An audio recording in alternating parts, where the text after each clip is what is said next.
Welcome everybody back to the Omni Hypnosis Training Center for our seminar. This morning you guys were here and we did sugar addiction this afternoon. We're going to be doing waking hypnosis. This is a great thing to know how to do and to use all the time in your life. The hypnotist that understands and uses waking hypnosis can accomplish things that other people only dream of. But you know, the skill of waking hypnosis certainly is not restricted to the hypnosis office environment by any means. Waking hypnosis is around us 24/7. Everybody's trying to do it to us. If they do, we do what they want us to do. If they don't, we do what we want us to do. Everybody in the world is trying to hypnotize you in some manner or another to do something. So now what we need to do is understand how that works and then be able to avoid it when other people are doing it to us, and then be able to do it to others when we want to do it to them. And it just happens that some of our clients fall into that category also, you see. Now, let's talk about what is waking hypnosis, first of all. We mention the word a lot, but what is it really? And it's not anything that's complicated. It's simply when you're able to achieve a hypnotic effect without the use of any formalized trance or trance induction. That's all it is. You want to achieve something that you would normally think you'd have to achieve in a trance state. You do without a trance state. So let's talk about, first of all, how we do that. And let's talk about what is hypnosis first. If we understand what hypnosis is, then we can plant waking hypnosis in there. Now we know in the Omni Center we train, or we teach, the definition of hypnosis is simply two things. It's the bypass of the critical factor of the conscious mind and the establishment of acceptable selective thinking. The critical factor of the conscious mind, what is that? Well, that's your analytical, your judgmental point of view, part of you. And you'll notice, and then it's the establishment of acceptable selective suggestion. Unless the suggestion is acceptable, you're not going to accept it. You're not going to take it. And you must have those two things in order to have hypnosis. You have to have both of those two things in order to have a waking hypnotic state also. But we just don't use the formalized induction. Now there are different types of waking hypnosis. And I'm not talking about how to achieve them at this point, but basically different types. And we need to be aware of those different types. First is naturally occurring waking hypnosis states. They just happen whether we like it or not. The most common one is highway hypnosis. You know that one. You're driving down the road. You don't remember going past the last 4 exits or something like that. You're in a state of hypnosis. Your subconscious mind is driving the car. Maybe your subconscious mind said, they're not concentrating on driving. This guy is going to kill us. I'll drive, you daydream, because that's the word you use for that, you see. And so you do, and then all of a sudden you go, oh my God, you grab the wheel and you're back up and down on the gas pedal, giving people a bird, blowing a horn like you always do. Yes. The beautiful thing about driving in a hypnotic state, in a waking hypnotic state, is you generally never speed, you generally never get stressed out, and everything goes very well. Years ago, before my mother passed on, I used to drive up to New Jersey to visit her. And I'd go into a self-induced state of waking hypnosis when I first get into the car. And I'd drive all the way to New Jersey in a deep state of waking hypnosis. Nobody bothered me. I enjoyed the ride. I never got stressed out or tired. And the only time I emerged myself is when I stopped for gas. Get a little lunch and then boom, drop myself into the state again, cruise on down the road. Usually, no, you know how you do. Your arm out the window, cigarette. It's back in my smoking days. And it was very nice trip. What's some other forms of waking hypnosis? Let's start out with the most powerful waking hypnotic establisher of all times. Preachers. Huh? Preachers. Preachers. Preachers, religion. Ministers. Religion? Religion could only wish it was this powerful. This makes religion look ridiculous or impotent. Television. Television is a wimp compared to this. Love. Yeah. Say that again into the microphone. Beth. Love. Is a many-splendored word. Love. There is nothing that creates a waking hypnotic state more than the L word. When you're in love and your other person, gal or guy, is in love, that's it. The party is over. I mean, if you're a guy and you're deeply in love with this girl, whatever she says is like coming down from heaven itself. It's total wisdom, knowledge, and you need to absorb everything, you see. And you can't be more than 2 feet away from him or her, depending on... I got something to say that. Isn't love, temporary insanity curable by marriage? Love is always curable by marriage. As a matter of fact,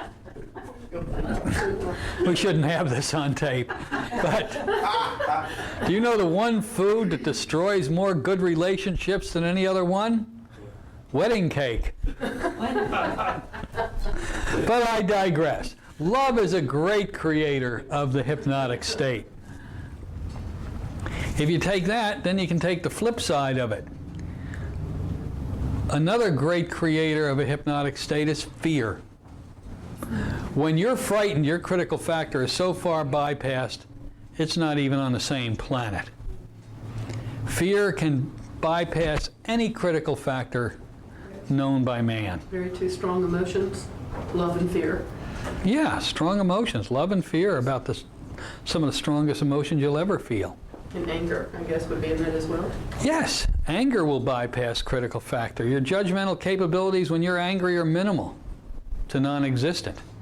You slash out and strike out based on pure, unadulterated, vile emotion. Sometimes that's fun, but most of the times it gets you in more hot water than you care to think about, you see. All of these things bypass the critical factor. There are places and individuals that cause you to have a state of waking hypnosis. A physician's office is one of the scariest places to be in, because when you're in that office, most of the time you're in a state of hypnosis. Especially after you have some examinations taken, you think something is seriously wrong with you, and then the doctor looks at the file and goes, That's fear coming back in. Exactly. And they look up at you, and whatever that doctor says at that point becomes part of your belief system, and a powerful part of it. Which means words can be used for good or for evil, can't they? Yes. People of authority are bypassing the critical. Absolutely. If somebody's an authority to you and you perceive them as an authority and you're in awe of them, if they talk to you, you're in hypnosis. Period. You can't stop it. And that doctor can cure you or kill you with his or her words. Make no doubt about it. Give you a prime example. Might have told you this story in class. The day I dropped dead of my heart attack and got jump-started. I had 8 hours of balloon angioplasty before they're finally going to take me in for surgery. They're wheeling me down to the surgical theater with a guy walking next to me with the paddles in his hands. I'm counting the ceiling panels. I had just said goodbye to my wife and children. Didn't know if I was going to make it or not. And the surgeon walks by me. Well, I knew the guy. So I said to him, "Frank, are you my surgeon?" He goes, "What's the matter with you?" He didn't know it was me. You know, he just knew he had to be in the OR. I said, "Well, I have a little problem here they've been working on." And he says, "Oh, you're my patient now." I said, "Yeah, I guess." I looked at him and I said, "Am I going to make it?" Now, my critical factor now is in Cleveland. It's non-existent. This doctor had the most wonderful and marvelous opportunity in the world, and he blew it by saying the following words: Jerry, we're going to do the very best we can.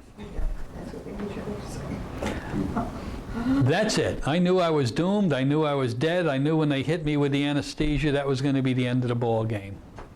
Can you imagine if he would have leaned over, looked me right in the eyes and said, Jerry, You're going to be all right. chill out, will you? This is the simplest surgery on planet Earth. You got one lousy clogged artery. We're going to clean that puppy up and you'll be out of here in a couple of days feeling better than you ever did before. I would have felt magnificent. As it was, I came out of that surgery depressed. You know, they say that post-cardiac crying is very frequent. Well, let me tell you why it's frequent. You ought to hear what those people say when you're under the anesthesia. It's enough to get anybody depressed. So that has to be cleaned up. But here's a case of waking hypnosis. There I was, and he blew it. Didn't understand the process. You know, what if he lied to me? What if he said to himself, this guy's going to die? But he said that to me. You're going to do great, no problem. And I died. What am I going to do? Come back and get him? Am I going to file some kind of a medical malpractice suit against him? No. He had nothing to lose. You see. Medical practitioners need to take a lesson in a class in semantics because it's tough stuff. Another thing which is kind of cool, and we'll talk about the standard ones, but this one is a little bit different. It's quiet talking to children. Now, I did this with my granddaughter down in Fort Lauderdale just last week when I went to visit her. She gets away with murder. She pushes her mother around like there's no tomorrow. You know, her mother doesn't believe in spanking or laying a hand on a child. And we never really beat our kids severely, but every once in a while we used to give them the flick. And they hated the flick. Boink on their butt or something, you see. And they hated that. But anyway, she's pushing her mother around, no, this and that, bap, bap, bap. So her mother went out to dinner and I'm babysitting. No, she went out to a show. I'm babysitting. And so Ashley has all these toys. She's spoiled. Billions of toys laying all over the floor. She calls me Grampsy. And now she went in this bedroom that I'm going to sleep in. It was right off this room. And she's laying there watching TV and getting sleepy. I can see her getting sleepy. So I said, you ready for bed? She goes, okay. I says, clean up the toys before you go. Put them away. No. I said, pardon me? She goes, no. Like she would do to her mother. I quietly looked at her, stood up and looked at her, and simply went like this.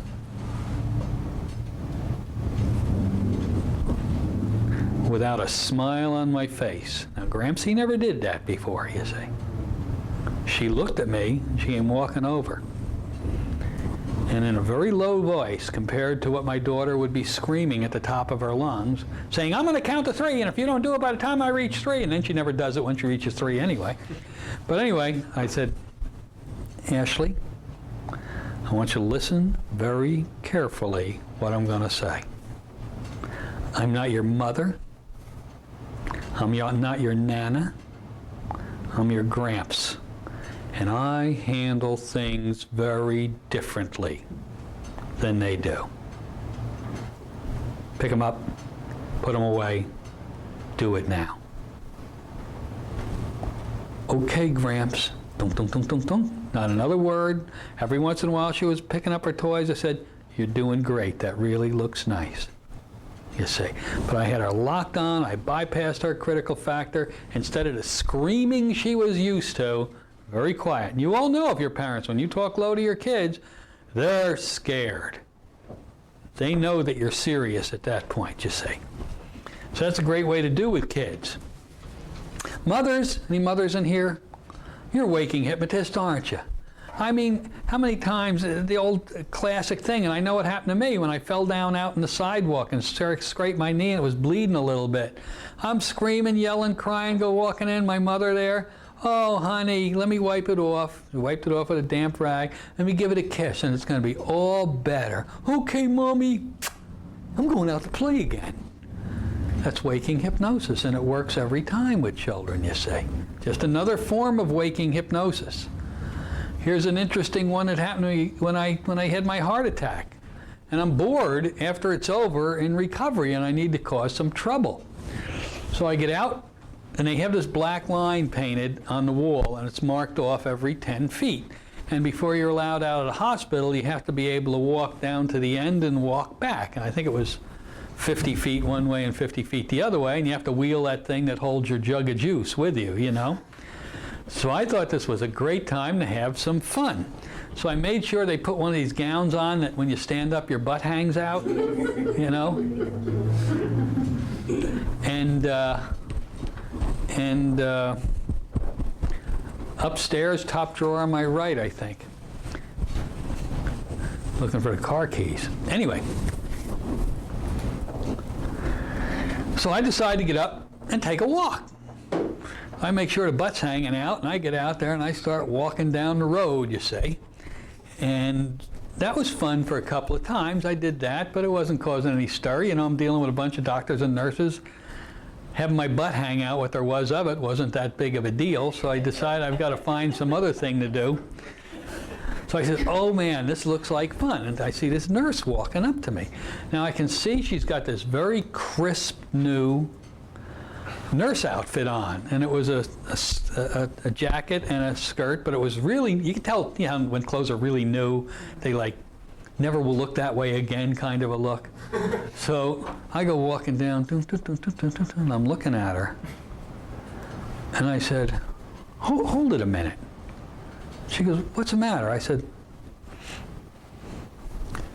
turn around. She goes, what's wrong with my outfit? I said, nothing. I said, turn around. She did. And I said, She goes, what's wrong? I said, oh, nothing. Everything's fine. And I started walking down again. She goes, what's wrong? I said, nothing. Nothing's wrong at all. So that was the end of it.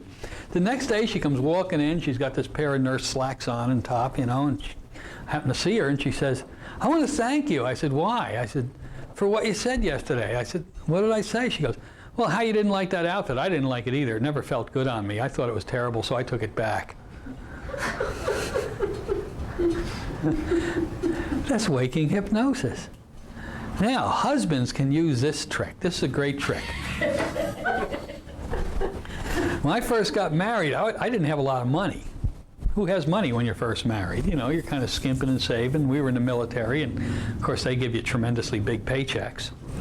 So, and Shirley used to like to go out and buy clothes. Sometimes they were well above our budget. And she'd come running in all excited, look what I bought, honey. And of course, forgetting all my hypnosis training, I'd scream and yell and, oh my God, look at how much this thing cost. Take it back, it's crazy, you know, this and that. And that caused nothing but aggravation. Not happy times, you see. So then one day I slapped myself and I said, get your act together. So the next time she came home and she kind of came in, I went shopping today and she was ready for me to tee off. I took the whole other path. I said, really? Why don't you model it for me? Let me see what you bought. She goes, okay, really? You'd like to see it? I said, I really would. I'd like to see it. I'm very excited. And so she runs in the bedroom and gets changed. And remember, the first outfit really looked nice on her and didn't look very expensive. So I said, that's a great looking outfit. I really like that one. Do you really? Yeah, I really like that one. That's pretty neat. Oh, okay. Then she came out in this other outfit. That was expensive. It was very expensive. You could take one look at it and see. And so I said, She goes, what do you think? What do you think? I go, I don't know, turn around. And she goes, well, what? I said, well, you know, as long as you like it, that's the only thing that's important. She goes, what do you mean? See, and if it's not working as well as you like to, you then break out the M word. The M word always gets the clothes back to the store. You say, well, I guess it's all right, but you know, it does make you look a little bit matronly. What? Well, yeah, but keep it, honey, if you like it. It's no problem whatsoever. Either that or the F word, that. Well, yeah, but we were too young for that at that point, you see. But the M word works great. And the next thing you know, I told her I loved it. It was fine, no problem, no arguments. But she says, I think I'll just take this one back. You like the other one, though? Yeah, I really do like the other one. Oh, maybe I should keep that one. Okay, that's fine. You know, we can go for the $12. No, not that big of a deal. Well, that was 1964, yeah, 63. $12 went a long way in those days in clothes, I'll tell you right now. So those are the type of things, and when I'm talking about doing this in a hospital or doing this with Shirley, these are techniques you apply throughout your daily life out there. I mean, they can apply to so many people you come up against in so many ways. One of my nurses that I trained came to me and she says, I got to tell you this story about waking hypnosis. I says, what is it? She says, I didn't even know I was doing it. She says, I had to put a diathermy machine onto somebody. Now, this is going back in the 70s. I don't even know if they have diathermy machines anymore. But it was some kind of a machine you put on body parts and plug it in, and it creates really deep heat in that particular body area. So she says, I walked up to this guy, and he was coming in, and we're going to do a diathermy on his shoulder or something like that, which he had a problem with. So she put the pads on and wrapped the whatever holds those things on around it. And she's saying to him, now this is going to be it's going to be warm, so don't get upset. It's going to feel pretty warm. And, you know, you got 20 minutes on it, and I'm got other things to do, and I'll be back, so just lay back and relax. She goes away, comes back in 20 minutes. And she takes it off and she goes, how do you feel? And she goes, man, really great. That loosened it up. It's so warm in there. It's so hot. And she's thinking to herself, well, yeah, that's what it does, you know. And so so he leaves. She's getting the machine ready to pack up and put away. She never plugged it in. She said, oh my God, I should call him back and do it over. But wait, he's got the benefit from it. So it worked, you see. So that was pure waking hypnosis, make no doubt about that. And I'll give you another one. A dentist of mine, a friend of mine, one of my students, he always liked to pull teeth with waking hypnosis. You know, a lot of dentists want to learn the inductions and how to create anesthesia and all this. He goes, the heck with that. He says, I got a better way. He says, come over to the office. He says, I want you to see this. I went over to his office. It was right around the corner here. He had a stroke, the poor guy. He's out of business now. But he says, come on in. He says, I just tell him you're another dentist standing there waiting for me to go to lunch or something like that. I got an extraction set up. I said, okay. So this guy comes in, and I mean, he's in agony. His tooth is really hurting. You see, years ago, dentists used to do everything. He'd pull teeth, drill teeth, do the whole nine. Now they're specialists. And he was a tooth pull specialist type of a guy, you see. So he comes in, oh, doctor, you know, I got to get this tooth out. Well, he already knew that. He goes, okay, get in the chair. Let's get this over as quickly as possible. He goes, give me the shot. I'll put it in there. He says, nah, that's old technology. We're not going to use a shot. He says, we have much better anesthesia than that. He says, open your mouth. And first of all, he got a ball of cotton, and he put it in this kind of a brown bottle. He had liquid in it. And he said, this is extremely powerful topical anesthesia. He says, I'm just going to rub this on the tooth and the gum. It's going to go so deep, it's going to make injections totally obsolete. It's great, just approved by the FDA. And what it was ice water. So he put the ice water on the cotton, opened the mouth, and he ran it all around the tooth, and talking at the same time there. Now it's totally, just feel it going totally dead, totally numb. Might feel a little cool. Well, yeah, ice water has a tendency to feel a little cool, you see. And he goes, that's great. Now that's totally anesthetized. No problem, let me just get that thing out of there. And he just popped that puppy right out of there. How you feel? I didn't feel a thing. That's great. Let's put a little cotton on that or whatever he did at that time. And the guy was out of there. It was done. He says, I do this all day long. He says he's never come a cropper on it. Isn't that amazing? That's the power of waking hypnosis in the medical office. A letter from one of my MDs. It's out in the hall where he wrote to me, and he called me up on the phone, and he was an ER doctor in Boca. Somebody's here from Boca, aren't you? You're a Boca girl, yeah. And he's in the ER, and he's trying waking hypnosis on a lot of different things, and it's working and working. He's setting bones using waking hypnosis, compound fractures, a whole enchilada. Now here comes this guy in tremendous trauma, and he's screaming and yelling, and he used waking hypnosis to calm him down. Then he said, okay, He says, now I'll be working over here, and he was touching the side of the chest, and he said, nothing I do will bother you at all. He said, you're just going to relax much more. Boom, the knife came out, made a slit, shoved a chest tube in there, and the guy didn't feel a thing. Now, for those of you who understand medicine, putting a chest tube in is one of the most most painful things you can ever have done to you. There's no anesthesia. It's cutting a hole in your side and running a tube into your lung to drain your lungs. This is not fun. And this guy didn't feel anything. So that's waking hypnosis. The power of waking hypnosis is unbelievable. Another dentist, this guy was a riot. This was down in Fort Lauderdale. He says, come over and watch this one. They used to love to have me come over and watch things. Gets this woman in there for a tooth pull. And he says, we're going to use gas. He says, nitrous oxide. He says, you'll love it. Make you feel funny. It's kind of a giggle gas. And we'll get the tooth pulled. And so he put the gas mask on her over her nose here. Now take deep breaths, and you're going to find yourself really getting sleepy, droopy, drowsy, really sleepy. And the woman's going, and her eyes are like fibrillating all over the place. Finally, her eyes close, and then he opens her mouth and pulls the tooth. And he says, now you're going to become very alert in the next 30 seconds. You're going to be fine. No discomfort whatsoever. You're just going to feel great. She opened her eyes, and she felt fine. The tooth was gone. He says, that's super. So she left the office, and I said, what's so impressive about that? He goes, come here. See the gas man? See the hose? Find the other end of the hose. He was just down laying on the floor. It wasn't hooked up to anything, you see. Waking hypnosis. We'll get to how you work with it in clients in a minute, but I want you to get an understanding of how this stuff is used. Right now, we are in the middle of a presidential election between George W. Bush and John Kerry. There are commercials out there for either one of these fellas that are attempting to hypnotize you.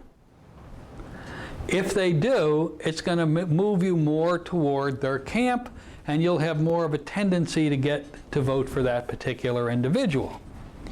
Now, they also realize that there is an evolution of critical factor bypass. These people are well trained and know waking hypnosis, have deep knowledge of it.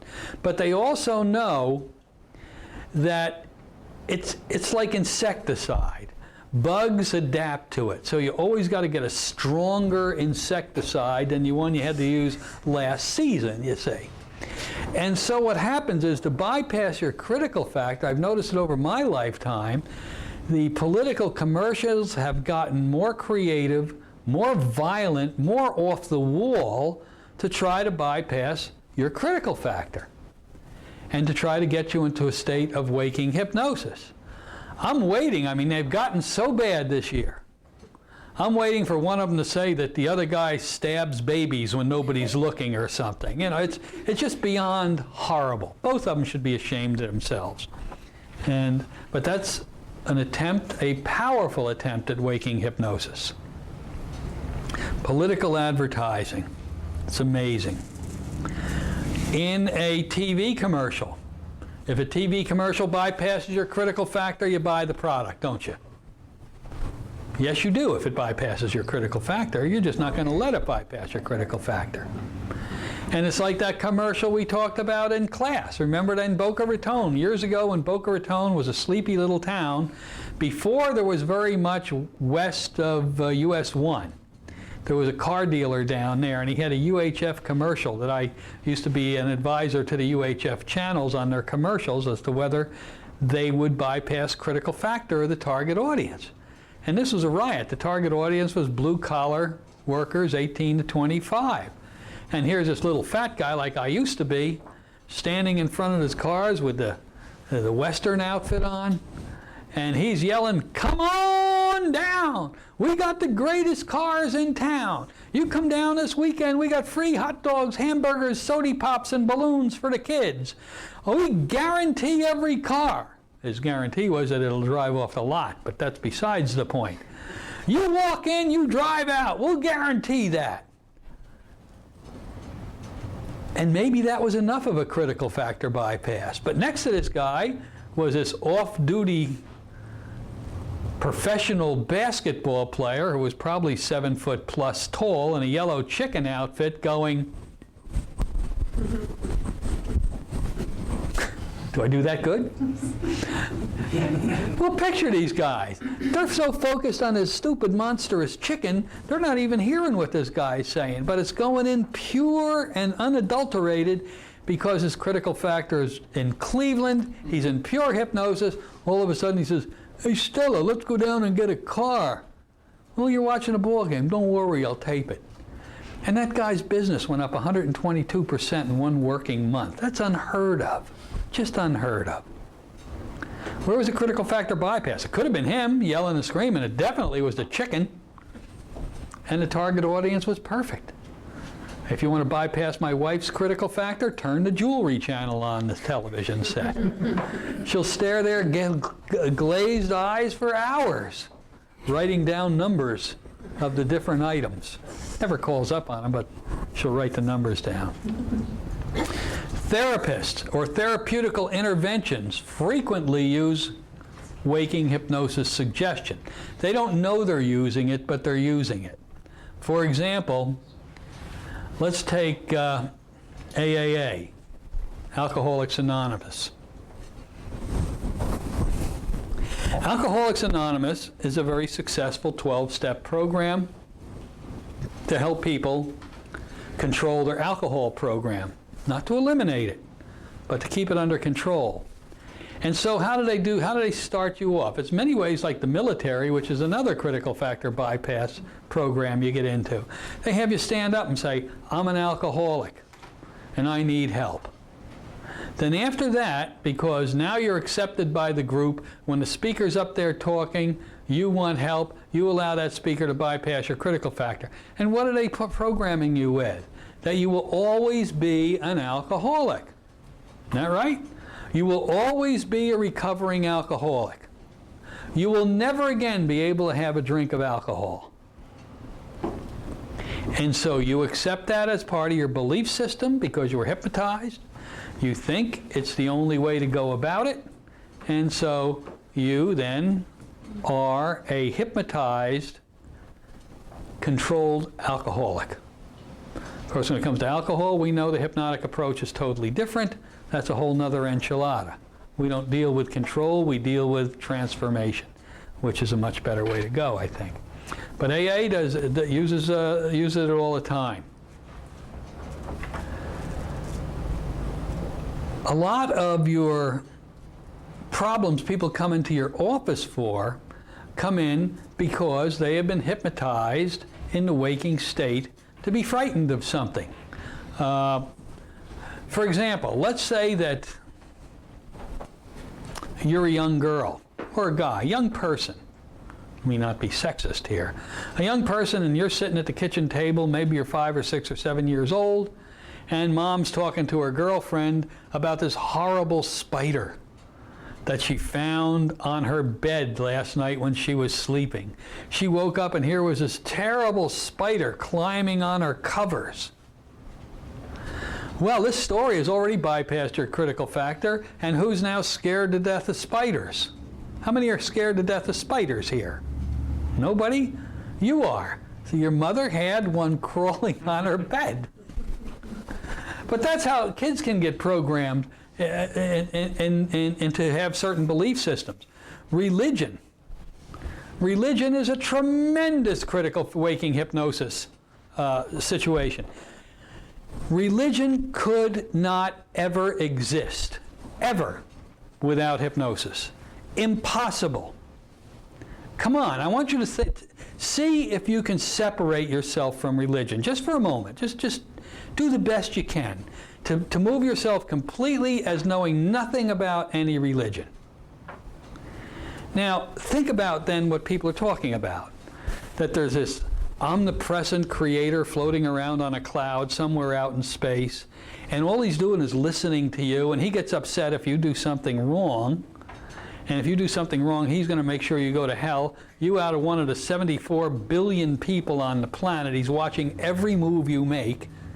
You know, when you move yourself out of that environment and look back in, you honestly say to yourself, I've heard much better fairy tales than this one is. But because you had your critical factor when you were a child bypassed by your parents usually, and this programming went into you, you have these very powerful beliefs about religion. So what happens? You have the basic belief installed by your parents. So now, and it's like the story I tell you about me. Here I am, 5 years old. My mother drags me for the first time in my life into a Catholic church. My father was an atheist. My mother was a Catholic. So my father had no guilt. He was a pretty happy guy. She dragged me in the church, and I didn't want to go anyway. And this was up in New Jersey, and up there, you know, I guess all Catholic churches maybe have this, that are old, and they were old up there, have a certain smell about them when you go in. Maybe all churches do. I didn't know what it was, but I thought it was pretty mystical. Now I realize it was probably Murphy's soap oil. And I go in and sat in this hard booth, and the Catholics don't have anything for you to kneel on that's padded. It's always a board. And so you got to kneel on a board. And I didn't know what was going on. And all these stained glass windows made it dark in there and smelly. And over here is a bank of 3 banks of candles about 15 feet long. Women with doilies on their head would go light a candle every once in a while. I had no clue what that was. Over here was 3 phone booths people disappeared into, never came out again. And I look up over the altar, there's a dead guy nailed up there. This is not a thrilling place. I didn't like this. Then this guy came out in a black suit and told everybody if they did such and such and the other thing, they're going to hell. Well, here I was 5 or 6 years old. I already did those things. So I knew I was doomed. So I started to cry, and I told my mother I want to get out of here, and I left. She said, "You can't go." I said, "I'm leaving. I'll wait for you on the front steps." And I decided then and there I wasn't going to go back ever into a Catholic church or any church, which didn't work out at all, because I did. When I was in latter part of grammar school and high school, I found it was a good place to go for reasons other than religion. It was great pickings for the girls, you see, and the parents really thought you were a nice guy if you were going to church. So it was a tool in your arsenal, you see. But then the preacher, the rabbi, whatever it might be, gets up and he starts all these condiments, or the candles, the phone booths, or whatever the religion is, the cross, the menorah, whatever it might be, are all things to aid in critical factor bypass.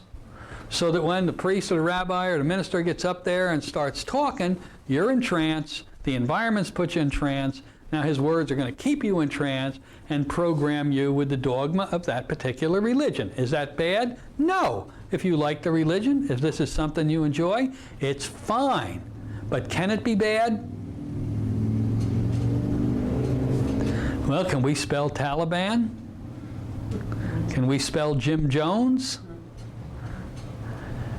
And we all know that more people have been slaughtered in the name of God than any other thing, any other reason that's ever happened. It's ludicrous. But that's religion for you, you know? And if you like it, go for it, you know? But it's powerful critical factor bypass. Nobody can ever take that away from it. All right, and so you see, everything is basically trying to bypass your critical factor. If they do, they're going to get something they want that's beneficial to them. Your loyalty, your money, whatever it might be. They're going to get it if they're successful at hypnotizing you. Right, Mike? Yeah. Okay. So let's talk about waking hypnosis. There's a couple of things. There's waking hypnosis that you induce after trance induction. There's waking hypnosis that you induce during trance induction, and there's waking hypnosis that's disguised. So let's talk about these things and show you the different ways we can do these and kind of get refocused on your hypnosis office. Now, waking hypnosis, we talked about the natural occurring ones. Those are the ones that we've talked about, although some of them are not naturally occurring. Your religious ones many times are purposeful. Just for a second to go back to the Jim Joneses and where he would sit in his chair and do progressive relaxation inductions to the flock 4 or 5 times a day. Well, there was nothing hidden about that other than the people didn't have their eyes closed. He'd just tell them to relax. And then there was this guy out in Arizona or New Mexico or Utah, I forget what state it was, Swami Salami or something a number of years ago. He had all these Rolls Royces that people gave him. And he would have closed circuit video hypnotizing people in the different shacks that they were living in or outbuildings. And he did a great job of it. We saw some videotape of that going back then. And it was amazing how he hypnotized the people, eye closed, then he'd have them open their eyes while he talked to them. And how he was implanting suggestions of even deepening while their eyes were open and focusing on him was amazing. Tremendous power of waking hypnosis. So let's talk about stuff that's induced after trance induction. Now, I used to use waking hypnosis a lot. Matter of fact, it was my primary methodology of doing my sessions for quite a number of years, where I'd hypnotize the person and then have them open their eyes after they were in hypnosis. And I would do the work while they had their eyes open, because I prefer to talk to somebody with their eyes open rather than somebody that's laying back out like a light, kind of an effect, you see. It was more like two people talking and communicating with each other. And that was very effective for me. So where would you use this type of a technique? Well, certainly if you have a lot of confidence in your work and you know what you're doing, you'll find it very effective in your actual sessions that you're working with people. Remember, having them open their eyes does not affect the hypnotic state in any way, shape, or form. It might intimidate you in the beginning because you're liable to say, well, what am I going to do if I can't read this script, or which you can't do? Or what am I going to do if I don't know what to do? Which happens a lot. If you don't know what to do, you just say, close your eyes and relax, and then you sit there, scratch your head, go pull something out, figure out what it is, and go back to work again, you see. But I use it a lot. I used it a lot in the professional office, and you could too. And you'll find that if you get good at that, if you have the courage to do it, it makes your sessions easier and better. You're getting good two-way communication, and you can sense whether the people are accepting the transformation, the suggestions, or not. But that's not really waking hypnosis. Right. Because you gave a formal induction. Like I say, there's different forms of waking hypnosis. Waking hypnosis, yeah, it technically isn't waking hypnosis, but it is waking hypnosis because their eyes are open. And once their eyes are open, from that point on, you're dealing with a waking hypnosis client. Otherwise, keep their eyes, versus sleeping hypnosis, if for lack of a better term, you say. So we'll use it as any time their eyes are open and you put them into hypnosis. Any other, somebody else? No, okay. So where would you, I use this a lot, for example, in hospices. I used to like to volunteer time with hospices a lot.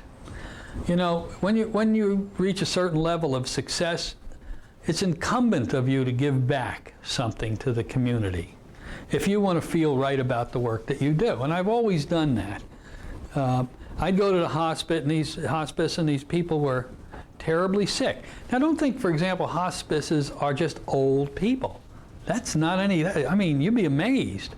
Most old people never end up in hospices. You're going to find more of younger people who all of a sudden have cancer or auto accidents or God knows what kind of a disease it's going to take them. Generally, old age takes people in nursing homes before they end up in a hospice, or a hospice will outsource to a nursing home or something like that. But I would hypnotize the people. I'd put them just into the coma state. And most of the time that was very simple to do. They would use any reason to go into the deeper levels of hypnosis to escape from the world they're in. Then I bring them up one level after, because you know, the coma state's a state of euphoria, isn't it? You're happy. You want to stay there forever. Well, you can't stay there forever. So I'd emerge them up to somnambulism, and I'd have them open their eyes. And I'd talk to them. I'd say, now isn't this a wonderful feeling? I'll say, when you open your eyes, you're going to retain the same feeling you had just a moment ago. In other words, when they were in a coma state, they're going to feel that way. Now, okay, come on up, open your eyes. Notice how good you feel. How do you feel? I feel wonderful. I really, really feel good. And this feeling is going to hold on for a long, long time. Now, technically, from our point of view, they're in a state of waking hypnosis. Their eyes are open. They're still in hypnosis. Then I would condition them in that particular state to using any signal, a finger pinch or something like that, to reinstill this feeling if it ever goes away. Now, if this feeling ever goes away, all you have to do is press your right thumb and forefinger together. Instantly, this beautiful feeling is going to come back again. Let me show you how well that works. And then what are we going to do? We're going to compound that suggestion, aren't we? We're going to take the feeling away, have them bring it back with a finger pinch. Take it away, bring it back. Take it away, bring it back. Take it away. How many times? 15 times. We want a very strong compound on this, Peter. We don't want to not have it successful. And then you just say, now just enjoy your day. You're going to be able to get up and walk around, do whatever you'd like to do, and you're just going to notice all the discomfort is gone and you feel terrific. All right, and then it's over. You leave. You don't even emerge them from hypnosis. Why? They're not going anyplace. Let them stay there. Let them enjoy that state, you say. Now, in the therapy itself, when you're dealing with people, waking hypnosis should be a very powerful part of every therapeutical session you have. Every session, every hypnosis session you have. You all right? Am I boring you today? No? You want to get up and move around or something? You want some soup? No. No soup. Sugar. You want some sugar? Okay. Now, let's take a session where somebody's coming to you for any problem whatsoever. Doesn't matter what it is. Waking hypnosis should be a very important part of this session. Now, how are you going to start it? When does the hypnotic process begin? Does anybody know? Yeah. The moment they come in. Is that what you think? Yep. Peter, you think? No, when the first phone call. The first phone call. Classy, I like that. He's right. From the first phone call, even before they come to you. You know, people generally don't come to a hypnotist first. They come to you after they failed with all sorts of other therapeutical inventions. They've gone to the MD, the psychiatrist, the psychologist, the mental health counselor, the acupuncturist. The acupuncturist almost got it right, but just missed a little bit on this one. Then they'll go to the faith healer or the Turkish dancer or whatever it might be. Turkish dancer? Turkish, where did that come from? And now they're in your office, programmed previously for failure over and over and over again. So they call your office and they say, you know, I've tried everything else. I think I'll try hypnosis. Can you tell me if hypnosis works for this terrible case of a South African fungus I got between my toes that nobody else has been able to help me with? The MDs tried everything. That didn't work. They said it's psychosomatic. The psychiatrist gave me pills. That didn't work. The psychotherapist took all my insurance money. That didn't work. I don't know what to do, where to go. Can you fix it? And the next lilting voice that they hear in their ear is, that's easy. We work with that all the time. Huh? You'll hear this silence, and then maybe you'll hear a, oh? You say. Now, maybe it's the most difficult problem in the world to handle. You're not going to say, well, you know, this is a terribly difficult problem. We'll try. Sometimes we have a little success. That's like telling people, you're my first client. Do you mind if I work with you? That's easy. We work with it all the time. Would you like an appointment for tomorrow morning, or would afternoon be better? Huh? And now they have the rest of the day and night to think about how easy it's going to be. And so when they walk in the door, they're already pre-programmed with an anticipation of success. You're offsetting all the failures of the other people who didn't have a clue how to fix the problem. And you're off and running like a herd of hurdles. Herd of turtles. Waking hypnosis. Now they come in your door. Yeah? They walk in your door. Hi, I'm Judy. I called you about that fungus. Hey, Judy, how you doing? It's good to see you. You ready to get rid of that fungus once and for all? Yes. You know, it can spread to your nose if we don't take care of it right now. And we're going to get rid of that. Is that all right with you? That's great. All right, you're going to leave here fungus-free. I'm ready. All right. And then, boom, you're off. And you've got the person so excited, the mental anticipation is beyond comprehension, and that fungus is doomed.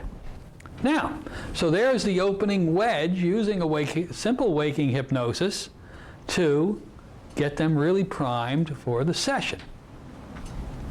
Now, the next thing you're going to do is do a little homework first. All of you.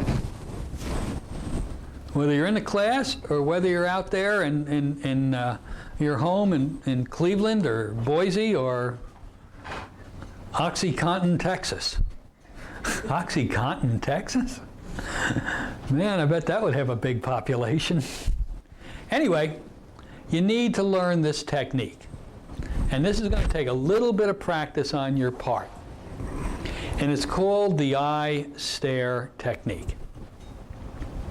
What you need to do is go home tonight, or if you are home, stay there, just start practicing it. They keep forgetting they're going to watch it in their house, you see. You practice this. You get yourself a stopwatch or a wristwatch with a second hand, and you blink your eyes several times, get them nice and lubricated, and then don't blink. And I do not want you to blink for 60 seconds. Boy, am I a mess without my glasses on. My God, you're a gorgeous young lady. Oh, wait a minute, that's not a young lady. Don't blink for 60 seconds. That's the key, that's the secret.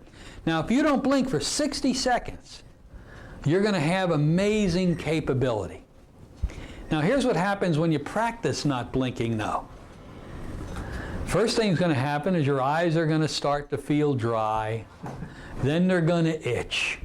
Oh, and then they're going to burn. And you're going to go, I can't do this. Stop giving yourself those negative suggestions.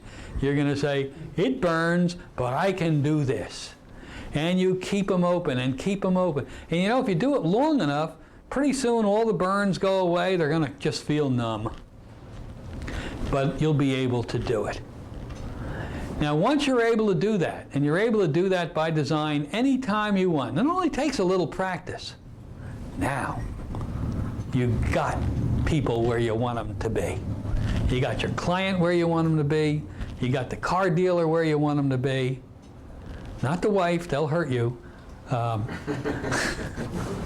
Whenever I try this with my wife, I get it back even worse than I give it to her, you see. But anyways, now they come into your office. They've watched your pre-talk video, for example. Now you're sitting down next to them and you're talking to them. As you're talking to them, you sit relatively close and you lubricate your eyes really nice while you're talking to them, and then they stay open as you stare directly into their eyes. Now, we live in a society where that is a very uncomfortable thing to do.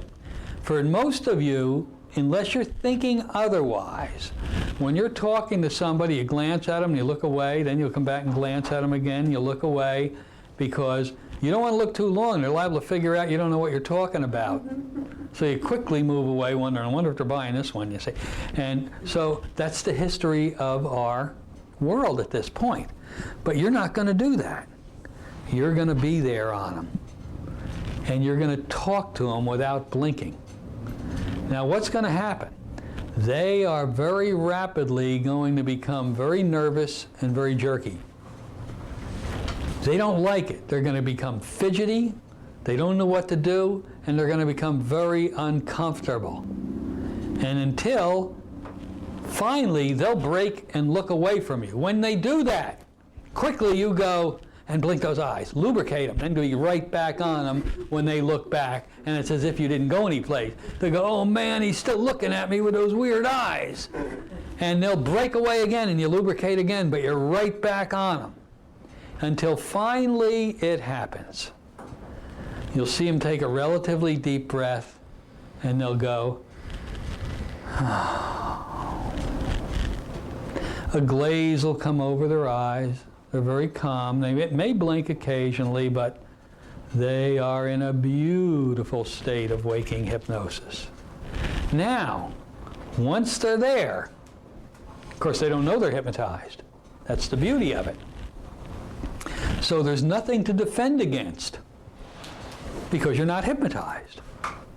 So now you can start programming those people during the pre-talk for tremendous success. You know, when we do the hypnosis, you're going to find you enter hypnosis, that beautiful, wonderful state of mental and physical relaxation, so beautifully, so effortlessly.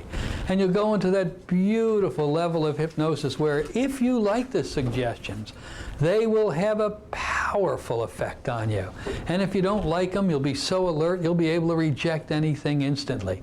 And you know, you're here today to stop smoking. And you know, I got to be honest with you. You're already a non-smoker. You were a non-smoker the minute you sat down in that chair.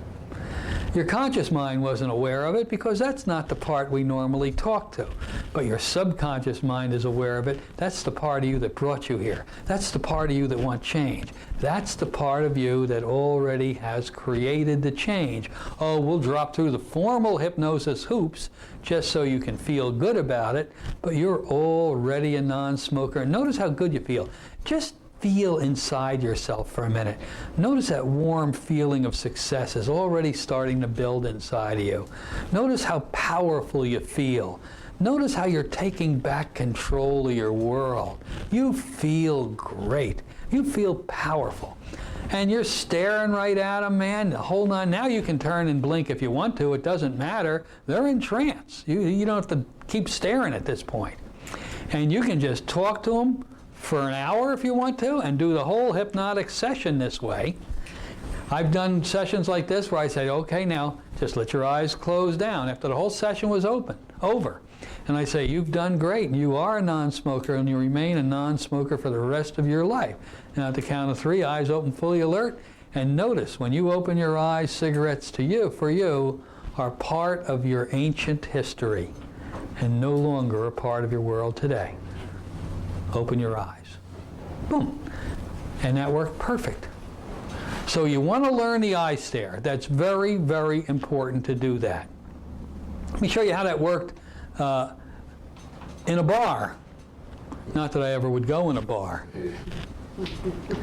My insurance agent, many years, invited me out for cocktails with him and another guy. We went to this little bar, nice cozy little place, had the low boy tables, comfortable chairs. We're sitting there talking. He says, oh yeah, Jerry's a hypnotist. Guy says, can you make me stop smoking? I said, I can't make you do anything, but I can help you if you really want to stop. Oh, I really want to stop. I really, really do. Well, I said, well then you should have no problem. Can you do it now? You see, being a hypnotist is a very unusual profession. You'll be up in New York State or something like that at some gathering of family, and somebody will say, this is Jerry the hypnotist. Okay. Oh, when I come down to Florida, I'll stop by and let you hypnotize me. Oh, well, thanks a lot. It's like for free. You know, I'll do you a favor and let you hypnotize me. Imagine saying that to your doctor or dentist, see what you get from that, you see. But anyway, he said, would you hypnotize me now? And I said, well, normally for smoking I charge $350. Which was a minor exaggeration. I said, but I'll tell you what. If you do exactly what I tell you to do, I won't charge a penny and you'll be totally free from successful. He says, I'll do it. I says, okay. And there was him and 2 other guys. I said, take your cigarettes out and put them in the center of this round table that we were sitting in front of. He did. I said, he's, what next? What next? I said, I want you to look at those cigarettes. Look at them very hard. And as you look at them, I want you to listen to me. He stares at them. Don't take your eyes off of them. He's staring at them. I said, okay, now you're a non-smoker and you're never going to smoke another cigarette. And if you do, if you ever pick up a cigarette, if you ever attempt to light a cigarette, you will instantly give everybody at this table $500. Do you understand? Yes. I said, okay, congratulations, you're a non-smoker. He said, that's it? I said, that's it. He looked back at the cigarette, he sat back in his chair, started sipping on his drink, conversation moved away from that. He kept looking at me, like, is that all there is? I'm going, that's it. I said, do you want a cigarette? No. He never smoked again. Now, maybe it was because of the suggestions or the fear of giving away the $1,000. I don't know what it might have been, you see. But it was a waking hypnosis suggestion. But it had to work. He was so excited and so eager. He was so motivated. You didn't have to do anything else but that. You'll learn to do these things as you start practicing with this. It's extremely powerful. And no pre-talk, nothing. No pre-talk, nothing. Childbirth. Any pregnant women in here? Any ex-pregnant women in here? There's one there. There's one there. Are you? No, you never. You had a baby? In college.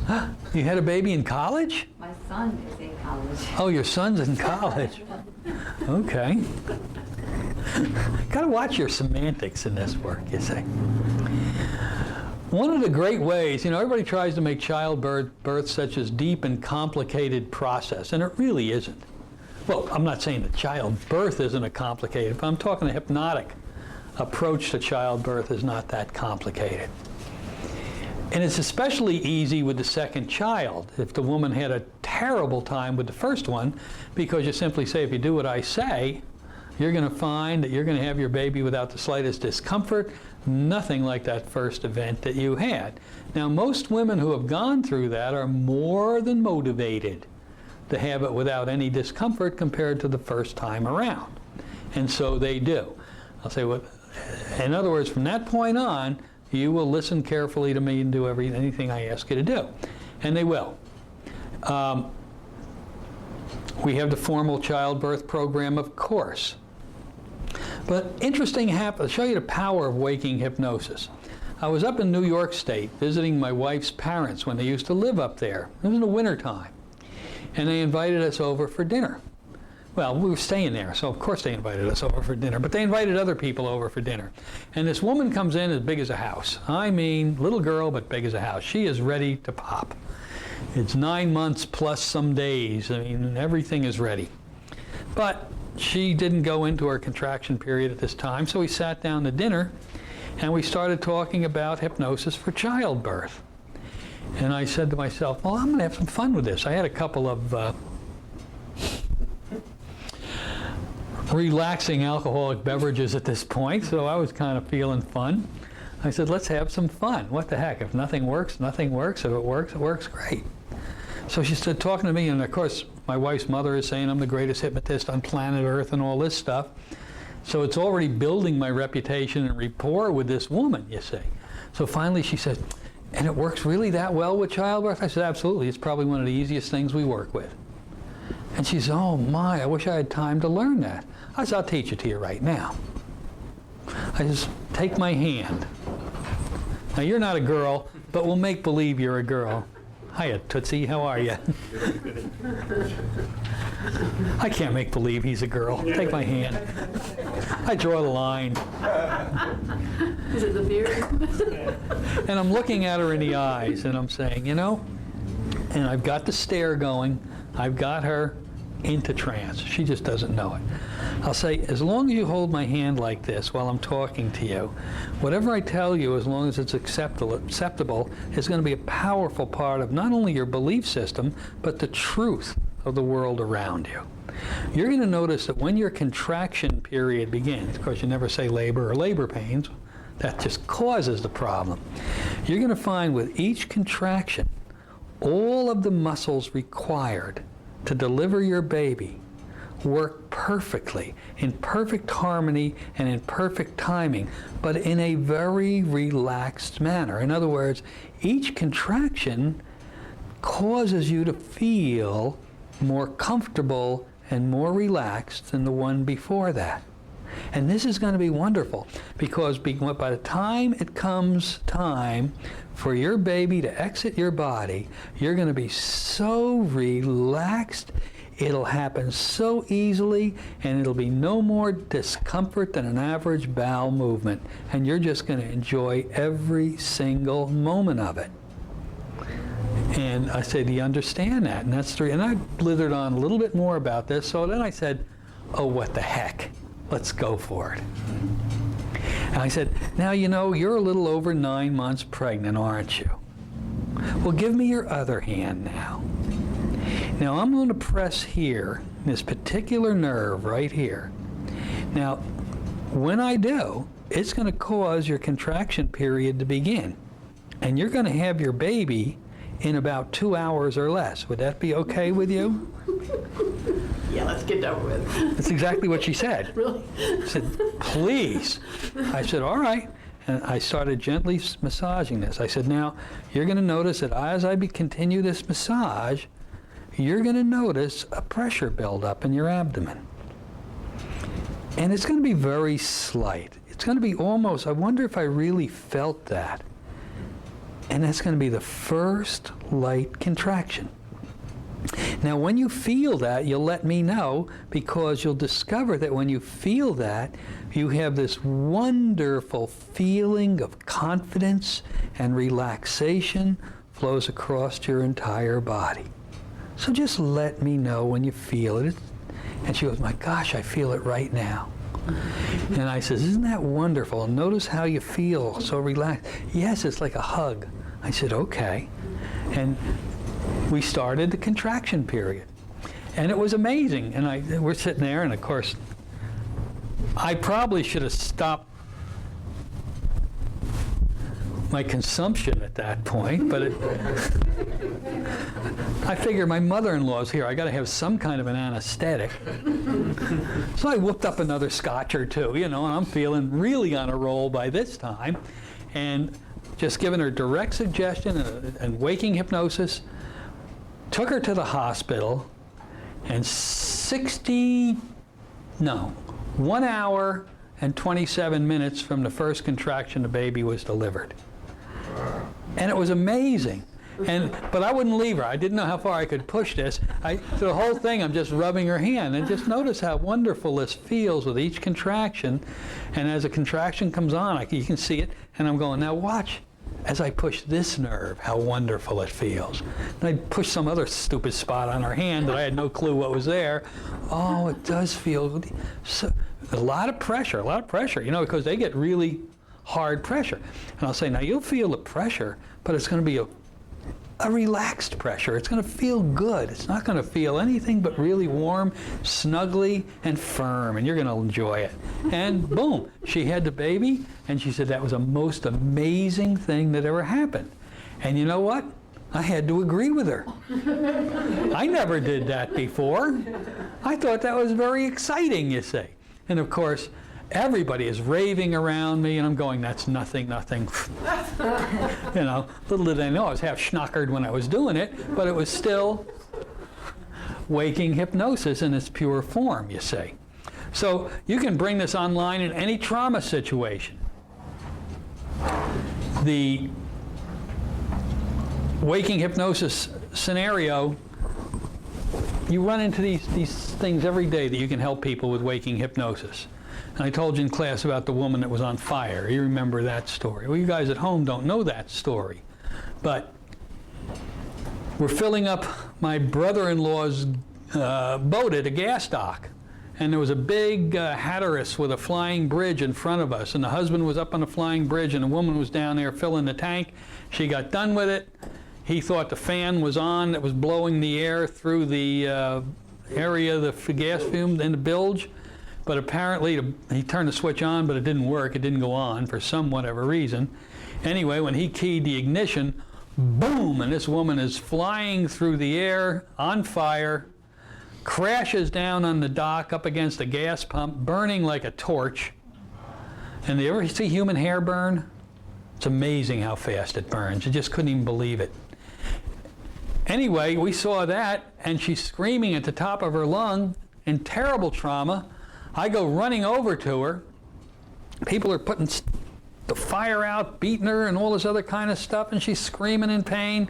I leaned at her, I said, look at me right here. I'm a doctor. If you do exactly what I say, all this discomfort's going to go away, and you're going to be fine. Here we go. 1, 2, 3. Now notice it all goes away. A cool feeling starts at the top of your head, and it's moving down throughout your entire body, across your face, your shoulders, across your chest, your abdomen, your legs. Feels very cool now, very comfortable, very cool. And in seconds, the pain was gone. We got a tablecloth from the local marina restaurant to put around her because she had no hair on her body. Clothes were all burned off. And everything is good. You're going to find no discomfort or negative effects at all from your event. You survived. And of course, in an emergency situation, you always give them a future. Next week when we talk, we'll look back at this situation and maybe even laugh about what happened, how stupid your husband was or something like that, you see. And it was pure waking hypnosis. It worked perfectly. She's sitting talking to us until the ambulance came. We heard the ambulance come, and I knew at that point we were in for hell. The woman was going to go through it because they didn't understand anything. So they come running up, this guy and this gal with a gurney yelling, oh my God, the pain must be horrible. She looked like a beet, of course. And of course that blew through my waking hypnotic suggestions. They had the white suits on, all the, the emblems, crosses, and all of a sudden the pain came back and she was in terrible agony. So, but these are techniques that you can use this type of thing. Any traumatic situation, waking hypnosis is powerful. During surgery, or pre and post surgery, especially pre-surgery, where if you're a doctor or play one on TV, you can go, a physician should sit down next to their person while they're in their hospital room or something like that. Or if it's even better if it's in the emergency room. They're already in hypnosis when they're in the emergency room. And just explain to them, now we're going to do this procedure as a physician who is the God-like individual, aren't they? Certainly are. You say, now I've done this surgery hundreds and hundreds of times. It's a gimme. Don't even think about it. You're going to be fine. You're going to be up and going so fast it's going to be unbelievable. The wound is going to heal very, very quickly. You're going to have full use of that part of your body, blah, blah, blah. And you're going to do great. Then the surgeon takes them in. They get into the anesthesia situation. And now the really smart cookies talk to them when they're under anesthesia. Because you cannot hypnotize the subconscious mind. Anesthetize the subconscious mind. The conscious mind is anesthetized, but they hear every word you say. So here's a great time to give suggestions while they're under anesthesia. They accept every one of them without any thought of rejection. Of course, it's a very dangerous time, too, because you can't reject suggestion when you're under chemical anesthesia. So they can either say something good or bad. When I worked with a lot of physicians in Fort Lauderdale, they'd have me go up to the hospitals because they knew they fouled up in the surgical theater, and they wanted me to go up and fix it. And I'd go up and regress these people back to the surgery, and they would repeat word for word what everybody said in there. So, powerful time to do good, though, isn't it? Or if it's a rich person, you can say when you wake up from the surgery, you're going to have this tremendous desire to give me a couple of $100,000. No big deal. No, you don't do that. That's unethical. Have they had any success of like playing tapes with healing suggestions? Absolutely. Yeah, when they're under anesthesia, playing tapes is excellent. Excellent, because it's all going in. As a matter of fact, when I had my surgeries, when they have you sign a consent form, you ever read one? It says the practice of medicine is not an exact science, and when we do this, we could kill you, and you won't hold it against us. That's pretty much what these things say. And you got to sign it. What are you going to do? You're going to die if they don't do it, so you sign it.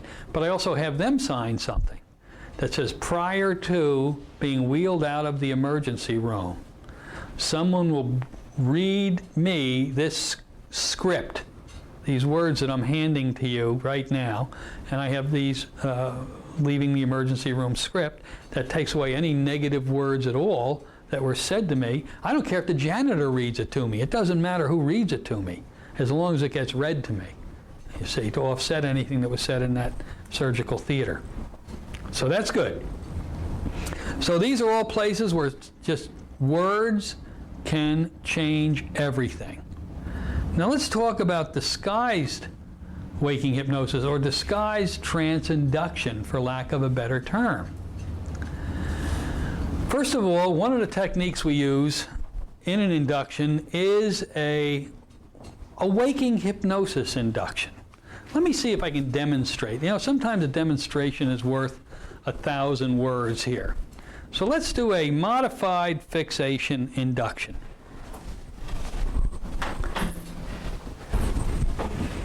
Do I have a volunteer leaping out of her chair?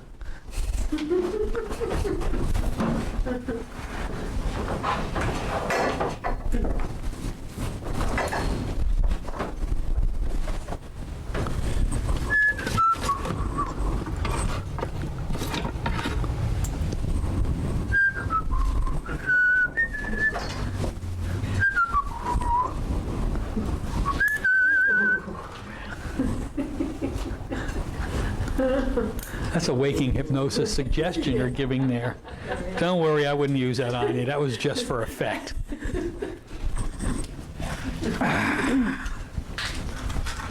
Okay.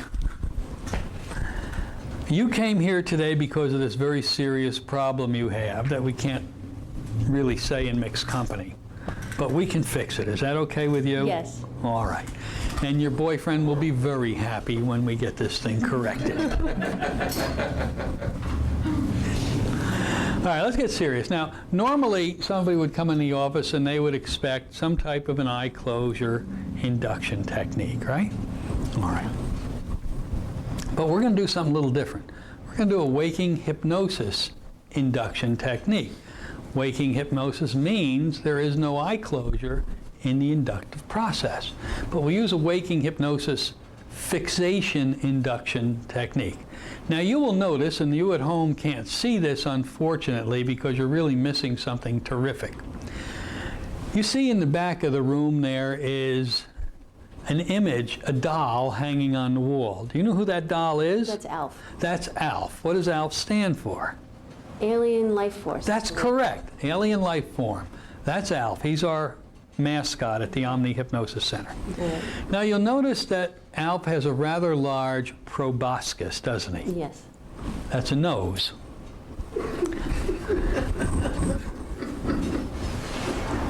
And a look. I love Al. I think he's probably one of the most intelligent philosophers out there in the world, you see. Now what I'd like you to do is just look at Alf's nose. Right. And I just want you to focus on it in a very gentle, vague, kind of a dreamy way.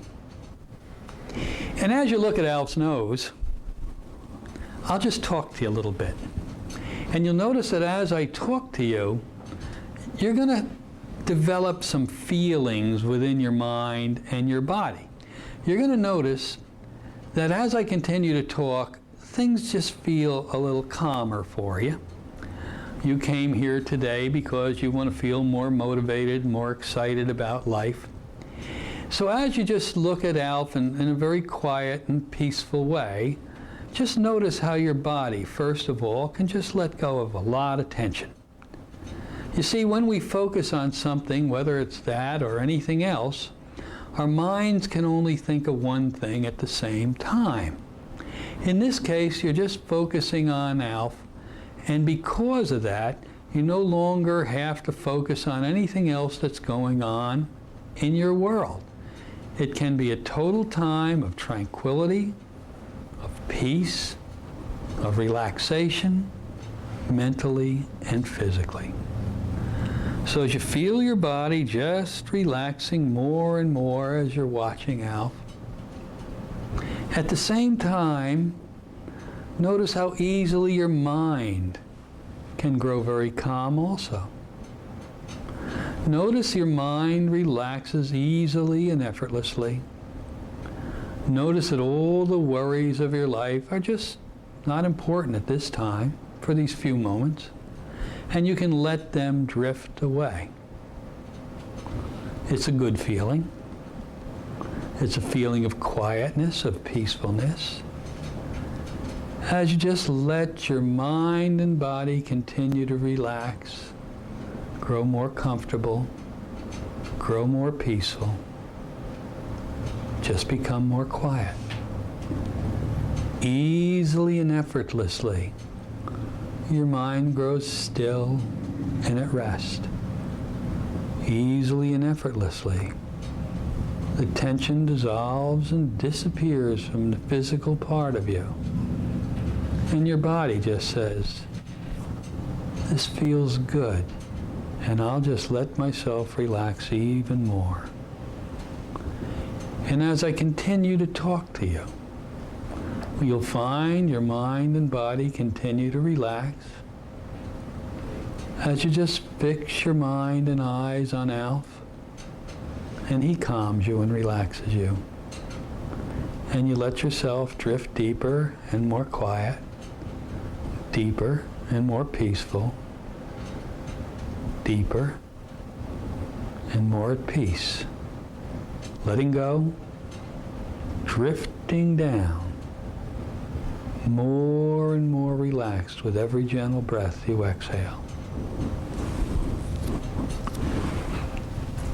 Just let yourself drift deeper, quieter, and more peaceful. And as you continue to do that, as you continue to allow your mind and body to relax, I'm going to work on your arm over here. You know I'm here. You can feel me here.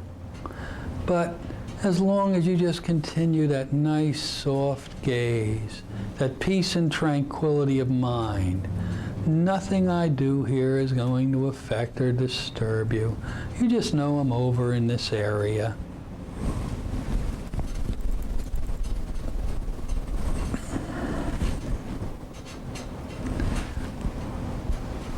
Way down. And now, let go. Letting go, drifting down, and giving in. So without any eye closure, we already get a level of trance that we can do some, certainly analgesia, if not anesthesia through suggestion. It is not difficult to do. That's a modified fixation.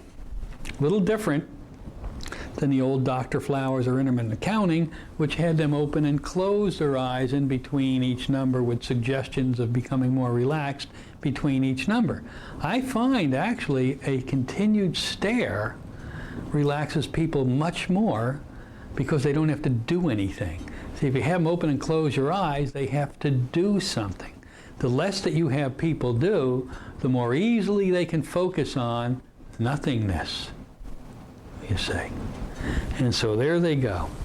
As I raise your head, feel a calm serenity become more prevalent, more beautiful, just wonderful within you. Isn't that nice? Now just slowly let your eyes open, and there's Alf, and just look right back at him again. And notice how peaceful you feel. How do you feel? I feel good. Feel good. Nice feeling, isn't it? All the tensions dissolved and disappeared. Yeah, pretty much. Pretty much, yeah. You like this, don't you? It's decent. Indecent? No, it is decent. Oh, it is decent. Yeah. Yeah. That's great. Okay. Irene, good night. Irene, good. This is a great technique. And it works very, very well. And you know, a lot of people like this technique who are somewhat, in quote, frightened of hypnosis. And they don't want you to hypnotize them. But if you teach them how to relax, they like learning how to relax. So you can Clevelanize them just by doing this technique.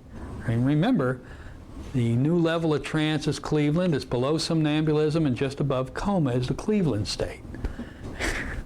And so she's enjoying that particular state.